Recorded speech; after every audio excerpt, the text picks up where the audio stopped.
Shalom jemaat sekalian, welcome to Gibeon Church.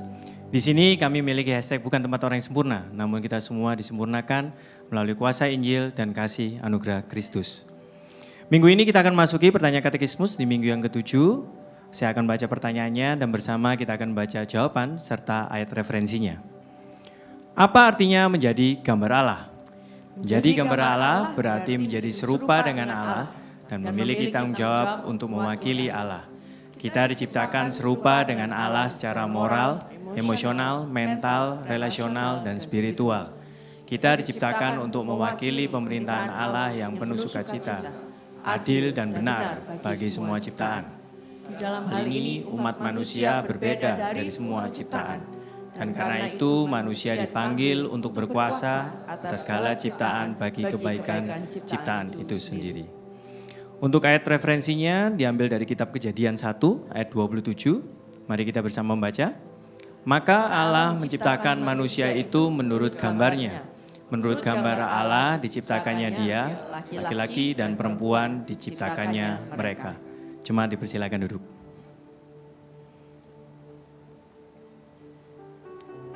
Jemaat sekalian, melalui ayat yang baru saja kita baca, jelas Alkitab menuliskan bahwa kita manusia diciptakan menurut gambarnya, menurut gambar Allah.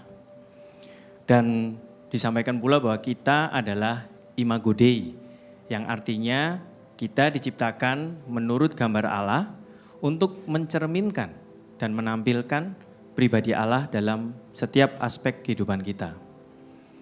Namun sayangnya walaupun kita diciptakan sesuai dengan gambar Allah, gambar itu telah rusak karena dosa. Dan untuk memahami seberapa jauh kita telah melenceng dari tujuan awal kita diciptakan, kita perlu memandang kembali kepada Yesus, yang sejatinya adalah cerminan dari pribadi Allah itu sendiri.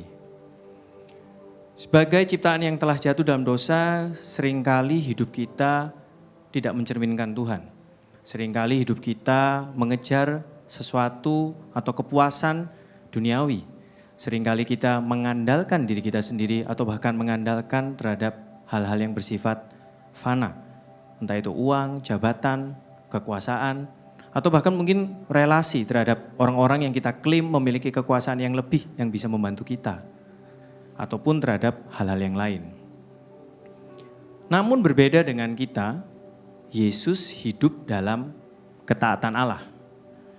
Yesus menunjukkan karakter Allah yang penuh kasih, murah hati, suci, bahkan ia rela mengorbankan nyawanya untuk kita yang seharusnya lebih pantas menyandang status sebagai musuh Allah. Maka dari itu melalui Kristuslah kita dapat diubah menjadi semakin serupa dengan gambar Allah. Lalu pertanyaannya apa implikasinya terhadap kehidupan kita? Implikasinya sangat signifikan. Jemaat sekalian, kita manusia yang berdosa ini saat ini memiliki martabat, di mana tanda Allah ada di dalam kita.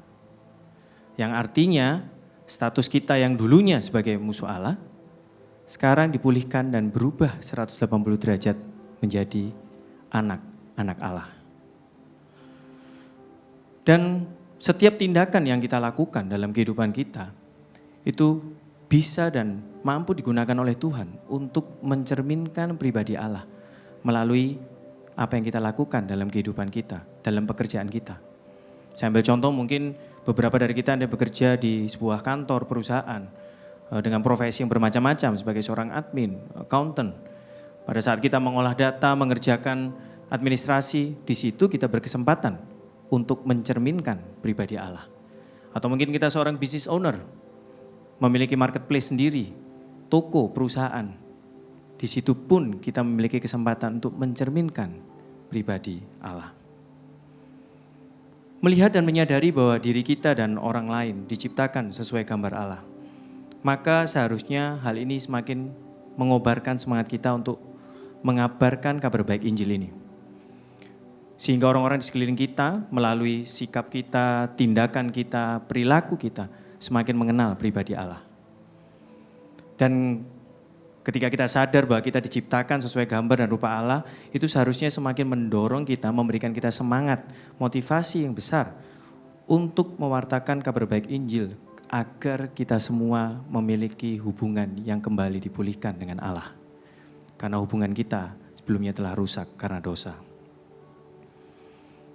Maka jemaat sekalian, dalam seluruh aspek kehidupan kita, perilaku kita, tindakan kita, relasi kita, mungkin respon kita terhadap suatu masalah atau terhadap suatu kondisi yang tidak sesuai dengan yang kita harapkan. Marilah dalam kondisi itu kita terus berusaha untuk memancarkan kemuliaan Tuhan. Karena sejatinya kita diciptakan menurut gambarnya. Dan kita sejatinya adalah cerminan dari pribadi Allah. Amin. Jemaat saya undang untuk bangkit berdiri.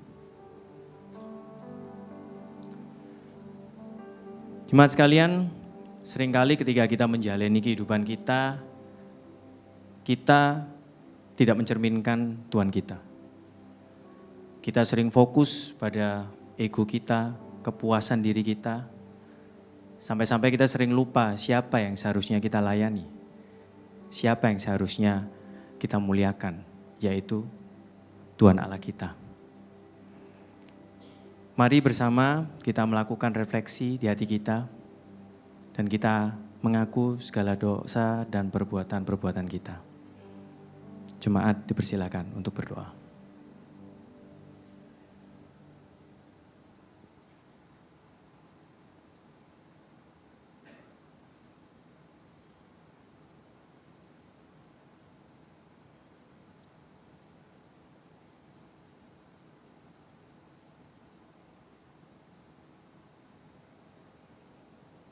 Ya Tuhan, begitu seringnya kami berpaling dari Engkau. Begitu seringnya kami mengandalkan diri sendiri. Bahkan seringkali kami bernegosiasi tentang Injil-Mu. Dan seakan memilah-milah apa yang terbaik dan yang cocok untuk kehidupan kami. Ampuni kami ya Tuhan. Ampuni tendensi hati kami yang sering mencoba menggeser posisi-Mu sebagai yang terutama di dalam kehidupan kami. Tolong kami untuk bertumbuh dan berproses dengan hanya bergantung melalui iman kami kepada Engkau. Sehingga kami memancarkan Engkau dengan benar dan membawa kemuliaan bagi nama-Mu saja. Terima kasih Tuhan, kami serahkan kerapuhan kami ke dalam tangan-Mu dan kami membutuhkan Allah Roh Kudus di dalam hati kami untuk terus menguatkan, untuk terus menuntun dalam perjalanan iman kami. Di dalam nama Tuhan Yesus, kami berdoa dan berserah. Amin.